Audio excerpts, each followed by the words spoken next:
నటసింహం మన Balayya Babu గీసారి double hat trick మీద కన్నేసిన సంగతి తెలిసిందే. అందుకే అందుకు దగ్గ పక్కా ప్రణాళికతోని ఆయన ముందుకు అడుగేస్తున్నాడు.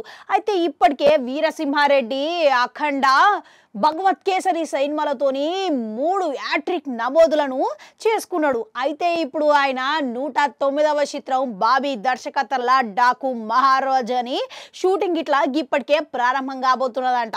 అయితే మన బాలయ్య బాబు పక్కా మాసు పేరు ఉన్నగల నటుడు. అయితే ఈయనకు తగ్గట్టుగా బాబీ గిట్లా సరిగ్గా సరిపోయే దర్శకుడు. ఇక ఈయన కలిసిండు అని అంటే ఏ రేంజ్ లో ఉంటుందో పూనకాలు లోడింగ్ అని చెప్పుకోవాల్సిందే. అయితే బాలయ్యను అమితంగా అభిమానించే నిర్మాత నాగవంశి ఈ సినిమాని నిర్మించడం విశేషం.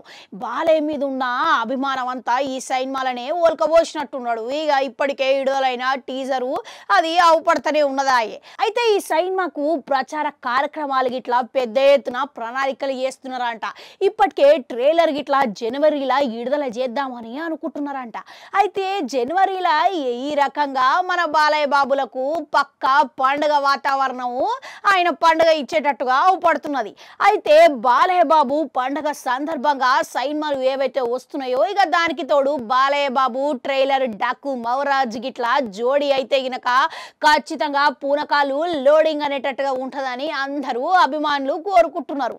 అయితే ఇప్పటికే ఈ ప్రీ రిలీజ్ కార్యక్రమానికి గిట్లా పెద్ద ఎత్తున ప్రణాళికలు వేస్తున్నారంట. అయితే ఈ ప్రీ రిలీజ్ కార్యక్రమానికి గిట్లా ఒక ఇప్పటి తరం స్టార్ హీరోని అతిథులుగా పిలిచే ప్రణాళికలో ఉన్నారంట.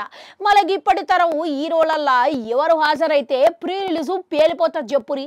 మన ప్రభాసు, మహేష్ బాబు హాజరైతే ఏరే లెక్క ఉంటుంది. మళ్ళీ బాలయ్య బాబు పిలిస్తే వాళ్ళు రాకుండా ఎందుకుంటారు? సంతోషంగా వచ్చి బాలయ్య బాబుతోని వాళ్ళ వేడుకను పంచుకుంటారు.